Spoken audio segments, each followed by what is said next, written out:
Alright, so I decided to do a FNAF tier list as a little bit of like a filler video whilst I work on the Into the Pit like review video, and just because, you know, free video going out, you know what I'm saying? Gotta grind, alright? We on that grind.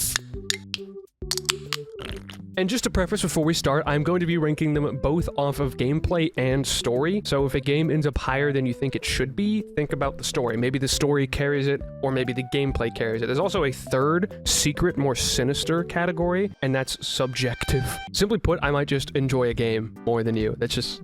some of them, okay, some of them are just gonna be biased, okay? I don't care. It's my tier list, and this is an objective tier list, by the way. There's no arguing with this in the comments, okay? I am here to instate martial law. I did not make this tier list, so I just kind of found it, and I'll probably link it in the description. But anyway, starting FNAF 1. I don't think anyone's gonna argue. I mean, come on. I don't think... That one's simple. I don't even really think I need to explain it, but I'm probably going to. This video is going to be a lot of yap, by the way. I'm just going to yap my ass off, but I get to talk about my favorite thing in the world, so let's go, baby. I think Scott, like, immediately knocked it out of the park with Five Nights at Freddy's 1. Like, typically with franchises, the first entry can kind of be seen as, like, the weakest because it was the stepping point, right? It was the beginning, it was the foundation, right? But instead of, in my opinion, FNAF 1 being the foundation of the FNAF building, I think... off rip, we had a whole house. There was foundation, there was walls, there was everything, okay? It might have been a small house, but it was a house, right? Compare that to like Call of Duty Zombies, which is like a weird comparison, but like when people do zombie tier lists of the different maps, people always say like, oh, you can't put Nocturne Totem too low because it started at all, but like you can though, because it has like nothing to it, right? Whereas FNAF 1 has so much to it that it works alone. Like if Scott stopped making FNAF games at FNAF 1 like he kind of planned to do, the story exists. 5 kids went missing. It's pretty implied, or it's not even just implied, it's pretty much confirmed. They're stuffed in the suits, they're haunted, blah blah blah. Like we know that this all happened, and that's really technically all you need to know for the most part. And it just works. The mechanics were solid. The sound design is amazing, even though I don't think he made the majority of the sounds. He just used a sound library, but the mixing and the usage of it was masterful. It really was. It's such a deceptively simple game too, because it's basically a glorified slideshow. When you really break down like Click Team FNAF games, they are just a slideshow, but it just works so effectively. It has such an immaculate atmosphere that till this day still is a really effective atmosphere. It's still spooky. It really is. The camera renders are perfect.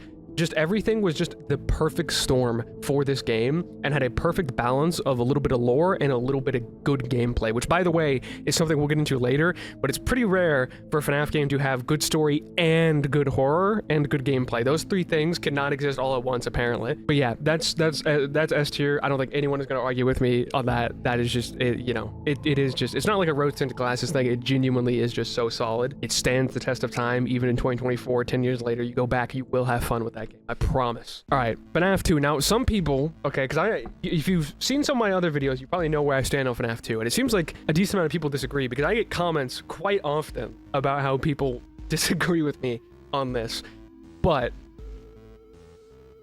I'm just saying. FNAF 2 is my favorite FNAF game. It always has been. Literally ever since it came out, it has been my favorite game back in 2014. That's kind of when the community really started. Like, obviously, people were talking about FNAF 1 online, but like FNAF 2 was when you really started seeing the rise of certain people, and, you know, I think it's when the story, the meat of the story really started, and just that really was the start of it for a lot of people as well. And some of the designs in this game are so iconic, some for maybe the wrong reasons, but like the Marionette and Mangle like immediately became some of my favorite characters and have remained some of my favorite designs in the series. The 10 animatronic chaos, technically it's 11 animatronics if you count the puppet. Like some people find it a little bit too overstimulating. That's what I love about it, to be honest with you. It's absolute chaos, and it's like a rhythm game because it's like a well-oiled machine, right? Once you get the strat down, or just like the general movement on how you should be playing FNAF 2, it is so satisfying to master, right? Because you'll have all this chaos going on around you, and you're just calmly, you know, flip up, wind, flip down, mask off, right, middle, left, you know, just like checking the lights, and then repeat. Like doing that over and over and over. And then like when something unexpected happens and you have to bounce back and you manage to survive, it is so fun and so satisfying. I'm sorry, I love FNAF 2. Now I know like the main thing people are gonna say, well, it's not scary. It's just not as scary, and it's definitely not as scary as FNAF 1. And that's true. It really isn't scary. I'd mark it as intense. It's gonna stress you the fuck out, which I think is a different type of horror. Like it is going to stress you out. It is genuinely stressful. Another criticism is like the cameras don't matter because the entire time you're playing this game, you're literally just gonna be staring at the music box, which is also true. There are probably a bunch of camera renders that you guys like haven't seen before because you're never gonna look at any other camera except Cam 7, which is also why I think so many characters don't have more than like one camera render. Like Toy Freddy just goes to like from the stage to Balloon Boy to then just the hallway. Like you don't see him in the like the bathroom hallway, you just see him in your hallway like immediately. He just teleports. So that can be said, but I'm sorry, FNAF 2, this is gonna be the most like biased one. It's just my favorite. I'm putting it up there. It means a lot to me. I love that game. It's so I don't care. Yeah. Okay, now this one might be a little bit more controversial, to be honest, because in FNAF 3, I tend to see it on the lower end of a lot of people's lists, okay? And as you notice, there's no E or F tier, which I kind of agree with, because in my opinion, okay, I don't think there's a single bad FNAF game. I'll say it, okay? They're weaker FNAF games, but I don't think there's a bad FNAF game. I'll say it. Hey, I'll say it. I know a lot of people adamantly disagree with that, but hear me out, okay? A lot of people look at FNAF 3's gameplay, right? And they call it boring and it's not scary, which yes, FNAF 3 is not scary. It is the least scary out of these three, to be honest. Although I'd still argue that there's a little bit of intensity, especially your first playthrough, just knowing you're 1v1ing this guy who's, you know, roaming around the building, slowly making his way to you, and he hides in the cameras because he's, you know, he's smarter than the animatronics because he's like a, you know, he's a whole dude, right? So he like hides in the cameras, and I think that's kind of spooky, man. You know he's coming for you. It's kind of intense. It's different than like the pure horror, in my opinion, FNAF 1. In FNAF 3, you have more just this intensity. You know, you're tense, but you know it's not scary. The jump scares, especially Springtraps, are so bad. But the story, chat, the story in this game is immaculate. And by the way, I don't even think the gameplay's that bad anyway. I kind of fuck with FNAF 3 gameplay. I do. I think I like the element of it being sort of strategic, right? And there's more than one way to handle Springtrap. Like, there's different strats on where to keep Springtrap optimally. So you know what, I'm gonna put it in C tier, okay? I really want to put it in like low B, and maybe I will move it, I don't know, but just know FNAF 3 is not that bad. Oh man, FNAF 4. Okay man, FNAF, oh god, I have such a complicated relationship with Five Nights at Freddy's 4, dude. The thing that pisses me off about FNAF 4 the most is the story, first and foremost. And you might be saying, well, the story's pretty straightforward actually. There's this kid, he gets bullied, he gets bit. Probably one of the most straightforward stories we have in FNAF. But that's not really what I'm talking about, okay? Everyone understands the mini games, but what about the night gameplay? That has been the most highly debated thing for years, is what the hell is actually going on in the gameplay of FNAF 4, right? I know that there are some answers to it now, but like back in the day, you know, originally, we were like, oh, well, it's the crying child, it's a nightmare, right? Nightmare animatronics is a nightmare. But then it started looking like, okay, wait, maybe not. Maybe they might actually be real. Maybe it's illusion discs. But then it was like, okay, maybe it's actually Michael having nightmares about the past, haunted by his actions.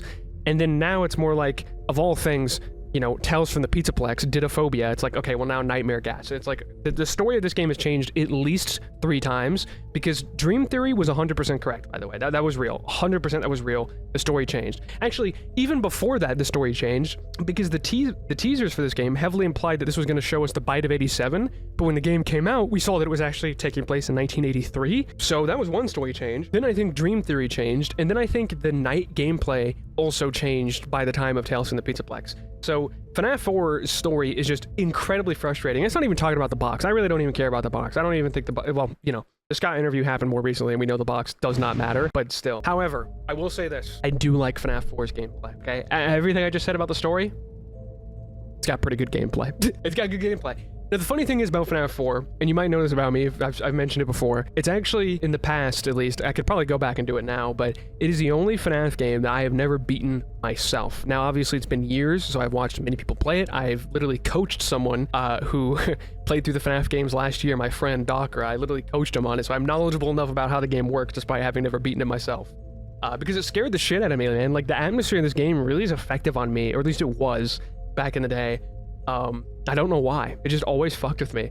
But the gameplay's super solid, man. It was also the first FNAF game that had like a boss fight as well. So despite the story being so goddamn frustrating, I'm putting it in A tier.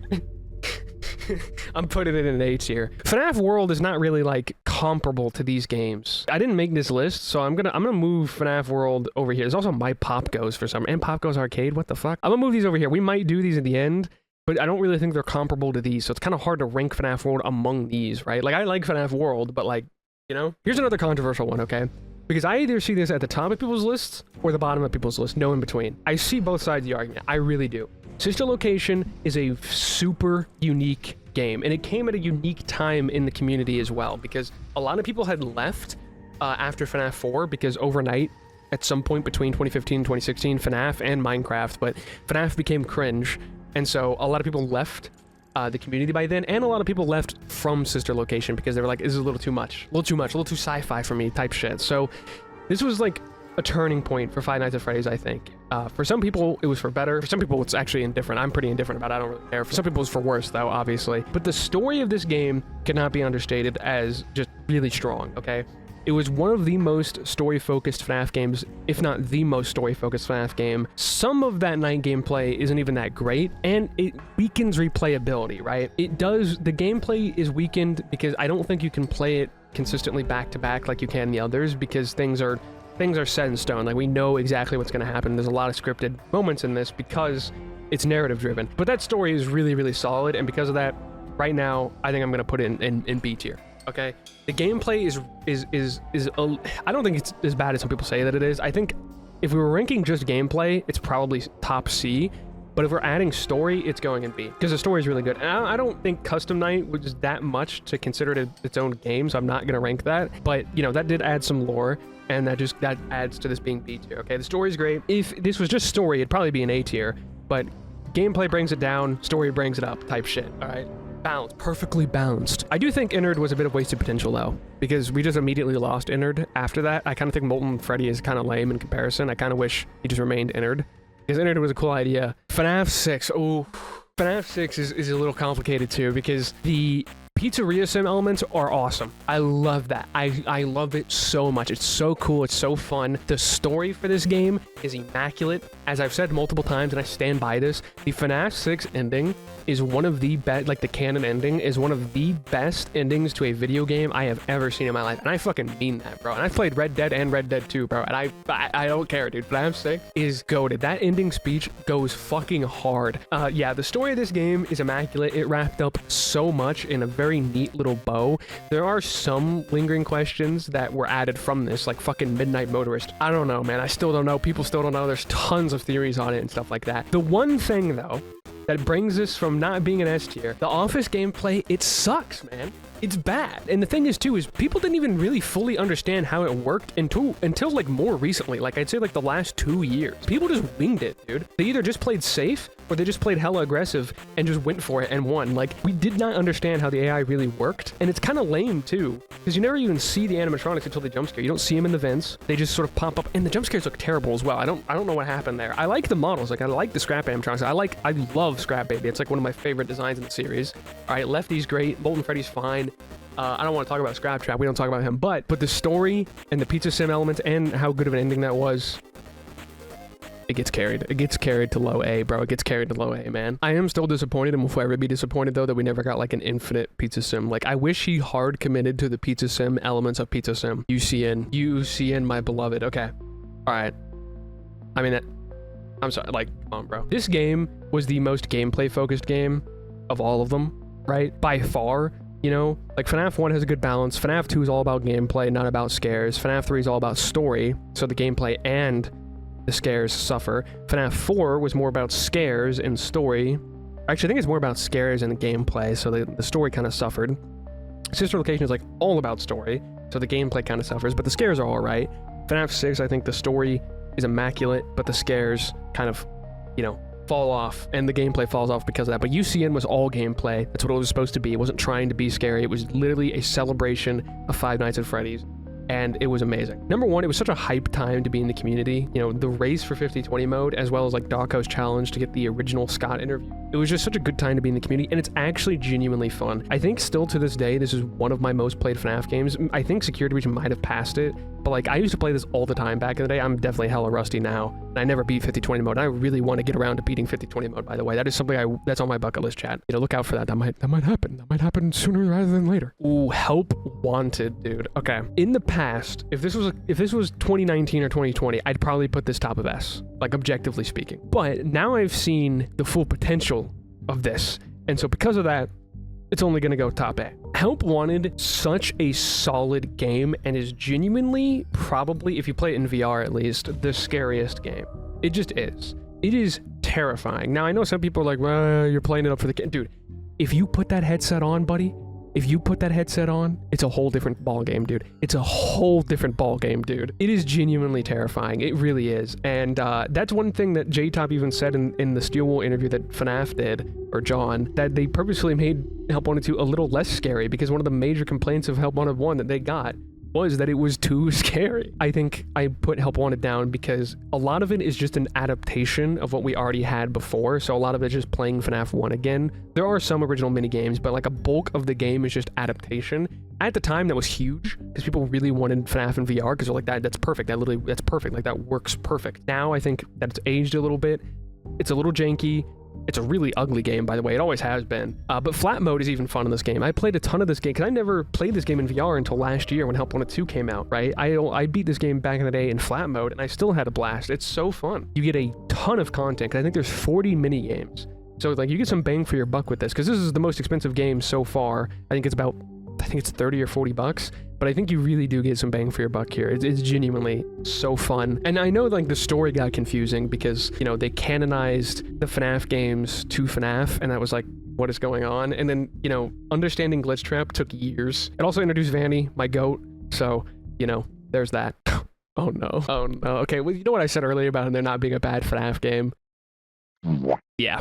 I don't think anyone's gonna get mad at that. Look, man, I don't want to be that guy, but like, it's bad. Like, I think it's a cool concept. I think the technology surrounding that was really cool, but like, after about like 10 minutes, it gets super repetitive, and you're just like, okay. I mean, this is kind of lame, to be honest. Like, later on, they did add more unique mechanics, but like, there's only so much spinning in my chair, looking around with my phone that I can do before it just kind of gets super boring. Some of the skins are cool, and I think like the DLCs had some cool ideas and designs in them, but like overall, I don't think anyone's really gonna get mad at this placement, dude. There's a reason why it literally doesn't exist anymore, okay? And that's why it's at the El Bozo tier. It got bozoed, bro. Curse of Dreadbear, I think, adds enough content for me to rank it on its own, and I do think the vibe here is better, and I also like how there's like original content in it, but it doesn't add a whole lot more. If it added more, I'd probably put it in low S, but it's a small DLC, so it goes in A, but it's still really, really solid, all right? But there's not as much to talk about here because it's kind of the same as this. These are very similar. Here's the biggest doozy. This is the one that people are either gonna love me for or hate me for, and sorry to disappoint, but I don't even gotta think about that. That's just real. That's just real shit right there. I'm sorry. Because of the way it launched, I'm willing to do this. All right, hey, I don't care. I love Security Breach. Yeah, I ain't gonna cap. The wolf bad as fuck. Now, I've teased this on stream a little bit, because by the way, I do stream on this YouTube channel. Keep an eye out for that. That's why you should turn notifications on when you subscribe and like the video, because you never know when I might go live. I'm just saying. We have a pretty good time. You know what I'm saying? I do want to do a deep dive into Security Breach, so I might save some of my thoughts right here for that, because Security Breach is such a curious case. It's such an interesting thing that happened, and we got even more insight to that from the interview, the 10th anniversary interview, so there's a lot to be said about this game. I know why a lot of people will just put it down here. I get it, but I also don't. I love this game. I love the characters. I love the voice acting. The Pizzaplex is amazing. It's so detailed. It feels real. There's just so many crevices, and it's just so... I love this game. I love the way it plays. I love the way it feels. I have so many hours in this game, and it is literally one of the few games I've ever 100%ed, because I don't find getting 100% on a game to be that worth it or fun. Sometimes it takes the fun out of a game to try and like fully complete it sometimes. But this game, I love this game. I play it all the time just for fun. Like, legit, I do. I haven't in a while, to be fair, but... You know, this is probably one of the ones like FNAF 2 that's just a bias thing. I enjoy this game. If you don't, I do understand why you don't. Especially considering I'm not here to defend the storytelling. To be fair, now we know why because of the interview, but the storytelling is very, interesting, to put it lightly. I know it had so many bugs and it was janky, but even back in my original playthrough, I didn't run into a lot of the bugs that other people were, so I had such a different mentality than other people with this game. And that's such an interesting thing about modern gaming, is sometimes when you buy a game, your computer it just struggles, but your friend's computer, totally fine. So you basically have two different experiences with this video game. Yours is buggy and low FPS and just terrible, but his is full FPS, no bugs, flawless, right? And so it's almost like we're playing two different games at that point, right? Mine wasn't flawless, don't get me wrong. I ran into like small bugs, but none of them were like the ones that people like Markiplier. People have made like 20-minute compilations of Markiplier running into glitches, and I did not run into that many, dude. And by the way, don't watch my original playthrough. It's so ass. I have seen that those videos have gotten way more views than they had back in the day because a lot of you are going back and watching them, which I guess I kind of appreciate. But like back in the day, those videos flopped hard, okay? Because that was before I like pivoted to being a Fnaf channel, so people really didn't care. But I love it, so I just did it anyway. But yeah, I love Security Breach. I don't care. I'm not gonna argue about it. I love Security Breach. You know what? You know what? It has a lot of issues. I'm willing to do that. I'm willing to do that. You know what? I'll bump him down a notch. Okay, I'll knock him down a peg. I'm willing to do that because of how many issues that this game has had over the course and how it's not perfect. It's very, very not perfect. I'll put it there. Okay, I'll put it there because Security Breach Ruin. Yep, Security Breach Ruin. And that's why I don't want both Security Breaches to be an S tier because this is genuinely so much better than this in a lot of ways. Security Breach Ruin is amazing. This could be a little bit of bias as well. This game means a lot to me for a couple different reasons. This game is kind of the only reason I still do YouTube and is kind of the only reason that I pivoted to horror content specifically.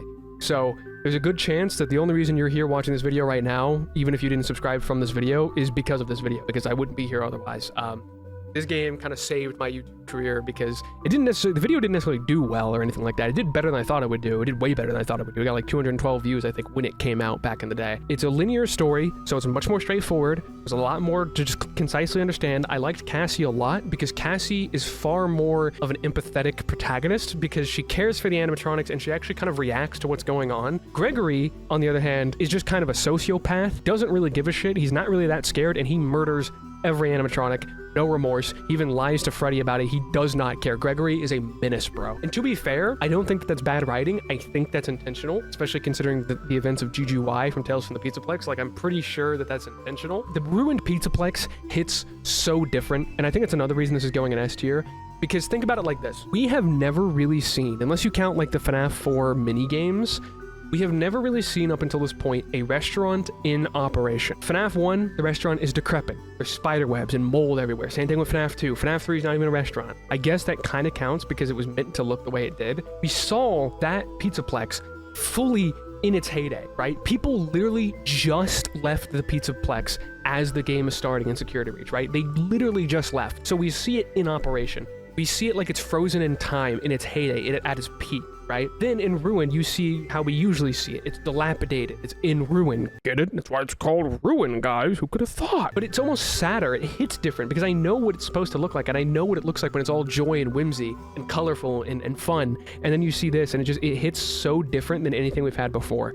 And I love the Mimic as a concept. It might be a glorified walking simulator, but it's a fun walking simulator, all right? Help Wanted 2. In my review, called it goated, all right? And I think the title was this, Help Wanted 2 might be the best FNAF game. And to be fair, that's like hyperbolic. YouTube titles are hyperbolic, okay? Don't ever take YouTube titles at like 100% literal, all right? Because I saw some people in my comments taking the title like very literally. And it's like, it's okay.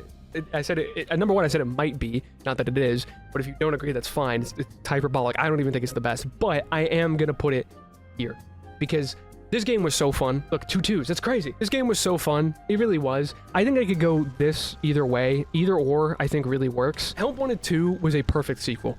I think it improves upon the original. Like I said in my review, go watch that. Right now, I'll put it on screen. Go watch that. Go watch that. I'm serious. Go watch it. I'll wait. All right, cool. It improves in almost every way, in my opinion, from Help Wanted. Graphically, gameplay-wise, it's not an adaptation outside of Sister Location gameplay. It is wholly original for the most part, and there was just there's so much fun to be had. It's such a, I can't express how fun the game was. And it was one of the first FNAF games I got to cover as it was coming out. I guess I did do Ruin, but like it was so fun. The story is great because it's very straightforward, but still has that mystique. Like we don't necessarily know that we're playing as Cassie's dad, but we're more than likely playing as Cassie's dad. The Vanny ending, like that was crazy. That was actually one of the best endings we've had in a FNAF game in a while, because it's like, holy shit. I feel like you cannot not have a good time playing Help 1 and 2. And it's still scary, by the way. It is less scary than the original, and they did that on purpose. It's further proof that like Steelwell Studios is a good studio. Okay, a Security Breach is a fluke. That's all I'm gonna say. All right, Ruin had issues too, but Security Breach was a fluke. I will stand by that. So there we are. This could be a little bit of spoilers for the Into the Pit review video, so I'm gonna save most of my thoughts for that, by the way. Now, you can call it recency bias. You can call it recency bias all you want. Into the Pit is goated. It is such a breath of fresh air.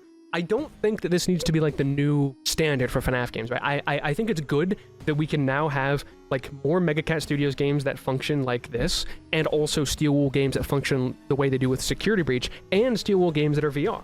Having like 3 different main types of FNAF games, I think is healthy, because there's options, and I feel like if you're not a huge fan of the way the old FNAF games play, or the new ones, you might like Into the Pit. It's 2D, it's simpler, but it's so well made, it's very polished, it's genuinely scary, which is kind of rare nowadays, because the reason these games are scary is because it's VR, you're really experiencing it, right? To be fair, that adds to the fear factor, right? In flat mode, they're not nearly as scary, but this game is genuinely spooky. It's got amazing atmosphere, amazing music, amazing sound design. It really reminds me of FNAF 1 in some of that regard. Genuinely, I think it might be some of the best, like, design for the sound and sound, just all that kind of horror since FNAF 1, actually. I'm not even gonna lie. That might be, you might think I'm glazing, but I don't know, man. Into the Pit was goated, man. So, you know, you can move this, I think, anywhere in S tier, to be honest with you. You can move this anywhere, and I think I'd still be happy, except for number 1. Number 1 is FNAF 2, okay? I don't even care. But anyway, it's so good. It's so solid. I think if you put it below here, I don't know, you might be an op. And yeah, it's pretty cluttered up here, I get that. But that's my opinion. The FNAF games are kind of goated.